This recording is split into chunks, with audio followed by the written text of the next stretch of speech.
دو محرم الحرام سن 61 ہجری کا دن ہے۔ امام علیہ السلام کے قافلے کو زبردستی کربلا کے مقام پر روک لیا جاتا ہے۔ ابن زیاد امام حسین علیہ السلام کو ایک خط لکھتا ہے اور یزید کی بیعت نہ کرنے پر آپ کو دھمکاتا ہے۔ ابن زیاد عمر سعد کو ایک لشکر کے ہمراہ امام علیہ السلام کے ساتھ جنگ کرنے کی غرض سے بھیجتا ہے۔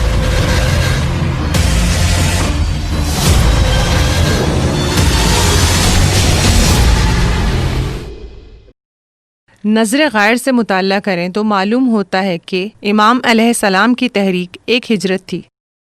ہجرت کا معاملہ براہ راست جنگ اور قیام کے اعتبار سے مختلف ہے۔ حضرت محمد صلی اللہ علیہ وآلہ وسلم کی مکہ سے مدینہ ہجرت اور امام حسین علیہ السلام کی ہجرت مدینہ سے کربلا دونوں ہجرتیں با فرمان خدا تھیں۔ امام حسین علیہ السلام کا واقعہ یا حسینی ہجرت پہلے مرحلے میں امر خدا کے سامنے تسلیم ہونے کی وجہ سے ہے، یعنی خدا تعالیٰ کی فرما برداری تھی، جس کے نتیجے میں ایک تاریخی واقعہ رونما ہوا۔ ان پر کچھ فرائض عائد ہوتے ہیں جو انہوں نے انجام دیے۔ لوگوں پر بھی کچھ فرائض تھے۔ اگر کوفی میدان میں آ جاتے، اگر اصحاب و یاور خود خواہی نہ کرتے اور ساتھ دیتے، اگر وہ لوگ یا خواص جن کا فریضہ تھا کہ حمایت کرتے، اگر حمایت کی ہوتی، ہو سکتا تھا کہ ان سے حالات کا رخ تبدیل ہو جاتا۔ 3 محرم سن 61 ہجری عبید اللہ ابن زیاد کوفے میں منبر پر جاتا ہے اور یزید کو نیک سیرت بیان کرتا ہے۔ وہ کہتا ہے کہ یزید نے میرے لیے 4000 دینار بھیجے ہیں تاکہ میں اسے تم لوگوں کے درمیان تقسیم کر دوں اور تمہیں اس کے دشمن حسین ابن علی کے ساتھ جنگ کرنے کے لیے لے جاؤں۔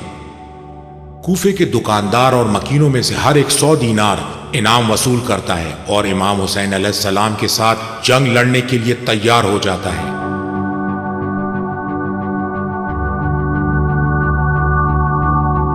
گروہ یزید اور عمر بن سعد نے دین کو دنیا پر قربان کر دیا تاکہ ری، کوفہ، شام وغیرہ کی حکومتیں حاصل کر سکیں، تاکہ اذان و نماز کو سبحانہ و تعالیٰ کے نام سے ہٹا کر اپنی بندگی کی طرف موڑ دیں، اس لیے کہ انہوں نے خود وہاں سے منہ موڑ لیے ہیں۔ ان کی فکر، ان کے دل اور کردار اور ان کے مابین ایسا کچھ نہیں ہے۔ ہم دیکھتے ہیں کہ بعض وہ لوگ جو امام حسین علیہ السلام کے سامنے کھڑے ہو گئے، گزشتہ دور میں امام علی علیہ السلام اور آپ کی اولاد کے ساتھ دوستی کا دم بھرتے رہے تھے، لیکن جب انسان اپنی ذاتی مفاد اور مادی مصلحتوں کا شکار ہو جاتا ہے تو وہ اپنی آزادی کو گنوا دیتا ہے، اور وہ در حقیقت غلام تھے۔ شبس ابن ربی کے جس نے امام حسین علیہ السلام کے لیے لکھے جانے والے آخری خط پر دستخط کیے تھے، پہلا شخص ہے جس نے جناب مسلم کے ساتھ کی ہوئی بیعت کو توڑتا ہے اور عبید اللہ ابن زیاد کے ساتھ جا ملتا ہے۔ کربلا میں عمر سعد کی پیادہ فوج کا سپہ سالار بن جاتا ہے، صرف اس عنوان سے کہ مثلاً ہم نے خلیفۃ المسلمین کی مدد کی ہے اور اس کے مخالف کو نیست و نابود کیا ہے۔ منحرفین نے سیرت پیغمبر صلی اللہ علیہ وآلہ وسلم کے بالمقابل کردار اپنا لیا ہے۔ یہ نادرست کردار ایسے عظیم واقعے کے باعث بنتا ہے کہ جس کے نتیجے میں خلق خدا میں سے بہترین انسان کا خون خاک میں ملا دیا جاتا ہے۔ لیکن کیا مسلمان امت کی گمراہی یزید کے حکمراں بننے کے بعد شروع ہوئی تھی؟ امت کی یہ گمراہی یزید کے حاکم بننے جس طرح کربلا میں نمایاں ہوئی، اس سے پہلے کیوں آیا نہ ہوئی تھی؟ معاویہ بہت زبردست سیاستدان اور ہوشیار شخص تھا، لیکن اس کی ہوشیاری اور حکمت علی بن ابی طالب کے جیسی نہ تھی، اس لیے کہ حکمت کی مختلف قسمیں ہیں۔ معاویہ کی ساری حکمت دنیا تک پہنچنے کے لیے تھی۔ میرے اعتقاد کے مطابق وہ گمراہ کن اعتقادات کے علاوہ قبیلے اور حاکمیت کے موضوع پر اسلام سے لڑائی رکھتے تھے۔ ایک جملے میں کہوں گا کہ وہ چاہتے تھے کہ جنگ کے ذریعے امام حسین علیہ السلام کی دعوت، ولایت اور حسینی اقتدار کے خلاف قیام کریں۔ چاہتے تھے کہ جو شخص اسلام پر عقیدہ رکھتا ہے اسے ذلیل و خوار کریں، اور یہی وہ چیز ہے کہ جس سے امام حسین علیہ السلام نے انکار کر دیا، اور فرمایا کہ پروردگار نے ہمارے لیے ذلت پسند نہیں کی۔ اسلام میں دوسری قدر جس کے بارے میں ہم نے بات کی تقویٰ ہے، کہ جو بنیادی مفادات کے ساتھ تضاد رکھتی ہے۔ اس کے متعلق بھی ہم بات کر چکے ہیں۔ اس بنا پر ہم دیکھتے ہیں کہ یزید کے اقدامات در حقیقت مفادات کے دفاع میں تھے، جس کے نتیجے میں مسلمان معاشرے کے اندر بہت سی تبدیلیاں رونما ہو رہی تھیں۔ یہ تبدیلیاں بہت حد تک باعث بنی کہ ایسے گروہ کے لوگوں کے ذاتی مفادات کا تحفظ کریں جو عمومی حکومت کے سیاسی تسلط کی بقا کے لیے کام کر رہے تھے۔ 8 محرم الحرام سن 61 ہجری کی شب تھی۔ عمر سعد ایک فاتح صحابی کا بیٹا ہونے کے اعتبار سے جو سیاسی اور معاشرتی حیثیت رکھتا تھا، یزیدی حکومت کے مسائل کا ایک حل بنتا ہے اور کربلا پہنچتا ہے۔ وہ 2 لشکرگاہوں کے درمیان امام حسین علیہ السلام کے ساتھ ملاقات کرتا ہے اور عبید اللہ ابن زیاد کا حکم امام علیہ السلام تک پہنچاتا ہے۔ امام علیہ السلام فرماتے ہیں، افسوس ہے تم پر، کیا تم اس خدا کی پرواہ نہیں کرتے ہو کہ جس کی طرف تمہاری بازگشت ہے کہ مجھ سے جنگ کرنے آئے ہو؟ تم جانتے ہو کہ میں فرزند رسول خدا ہوں۔ انہیں چھوڑ دو اور میرے ساتھ آ جاؤ تاکہ میں تمہیں خدائے عز و جل سے نزدیک کر دوں۔ کربلا میں امتحان کے سارے مرحلے موجود ہیں۔ وہاں فیل ہونے والے بھی ہیں اور پاس ہونے والے بھی۔ بعض کے لیے پیسہ بہت اہمیت رکھتا تھا، چاہے کم ہو۔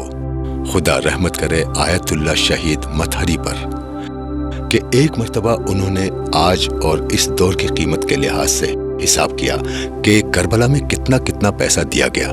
دیکھا کہ انتہائی کم روپیہ پیسہ تھا، بہت ہی کم۔ مثلا فرض کریں 4 لاکھ 5 لاکھ روپیہ، بھلا یہ بھی کوئی قیمت ہے؟ اتنی کم چیز۔ دوسری طرف بہت زیادہ بھی ہے، بہت سے وعدے اور ڈراوے تھے، حکومت بھی تھی، اس کا وعدہ کیا گیا۔ دوسری طرف کا شخص کون ہے اور کتنے میں بکتا ہے؟ لوگ خریدے گئے، افراد کو ان کی قیمت کے مطابق خریدتے ہیں۔ اس کو جان لے، ہم سب کو قیمت دے کر خریدیں گے۔ ہو سکتا ہے کہ میں 1 کروڑ کے ساتھ اپنے اعتقاد سے نہ ہٹوں، لیکن 2 کروڑ کے بارے میں کیا خیال ہے؟ یا 3، اور اگر 10 ہو جائے تو؟ اس کے بعد اگر کوئی شخص ہر طرح کے مال و دولت سے انکار کر دے تو پھر وہی بات ہے جو میں نے کہی، بعض کے لیے مقام و منصب اور نام و نمود میں بہت کشش ہے۔ کچھ افراد کو سپہ سالاری دی گئی، سربراہ بنایا گیا، بس تو ان کے سر زمین پر جا لگے۔ حالانکہ حیرانی والی بات یہ ہے کہ فلاں صاحب جنگ صفین میں تھے، مجروح بھی ہوئے، جنگ صفین کے غازیوں میں سے ہیں۔ ایک مرتبہ ہم دیکھتے ہیں کہ کربلا میں موجود ہے، سپہ سالاروں میں سے ہیں۔ مال و مقام سے عشق ایک اہم چیز ہے جو کہ سرداروں اور سپہ سالاروں کے درمیان رد و بدل کیا جاتا ہے۔ یہ نہیں کہا جا سکتا کہ یہ بات ان تمام لشکر والوں کی تھی جو امام کے ساتھ مقابلہ کرنے کے لیے آئے تھے۔ عمر ابن سعد جواب دیتا ہے، اے ابا عبداللہ، مجھے اس بات کا خوف ہے کہ میرا گھر تباہ ہو جائے گا۔ امام علیہ السلام اس کے ساتھ وعدہ کرتے ہیں کہ اس کے گھر کو دوبارہ تعمیر کر دیں گے۔ عمر ابن سعد کہتا ہے، میں ڈرتا ہوں کہ میرے مال و اسباب پر قبضہ کر لیں گے۔ امام علیہ السلام فرماتے ہیں کہ حجاز میں تمہیں اس سے بہتر دے دیا جائے گا۔ عمر ابن سعد کہتا ہے کہ میں اپنے گھر والوں کے متعلق پریشان ہوں۔ امام ان کی حفاظت کا ذمہ لیتے ہیں۔ اس کے بعد ابن سعد نے کچھ نہ کہا۔ یہ شخص عمر ابن سعد جنگ کے بعد ایک احساس گناہ میں مبتلا ہو گیا، کیونکہ وہ شخص جس کی رائے حتمی اور نظریہ پختہ نہ ہو، چاہے اس کی شخصیت منفی ہو یا مثبت ہو، وہ اپنے ارادوں میں متزلزل رہتا ہے، وہ لوگوں کی قدرت کا بازیچہ بن جاتا ہے، اور یہی وہ حالت تھی جو اس کی ہو گئی۔ اس کے گھر والے اپنا سر نہیں اٹھا سکتے تھے۔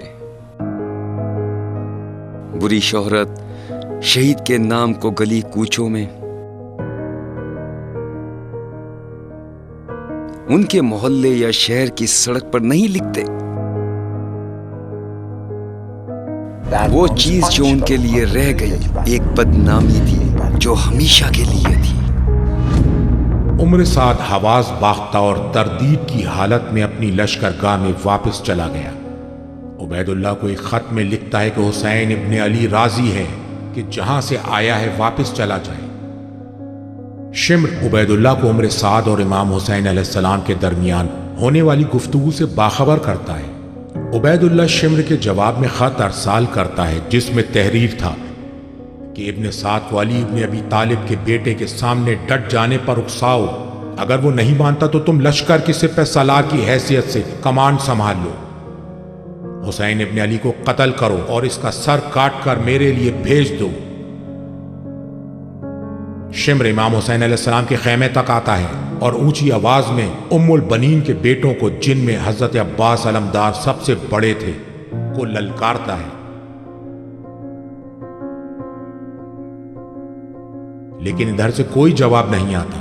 مزید دینی اور تاریخی ویڈیوز دیکھنے کے لیے ابھی ہمارے چینل عزادار حسین کو سبسکرائب کریں اور بیل آئیکن پر کلک کرنا نہ بھولیں۔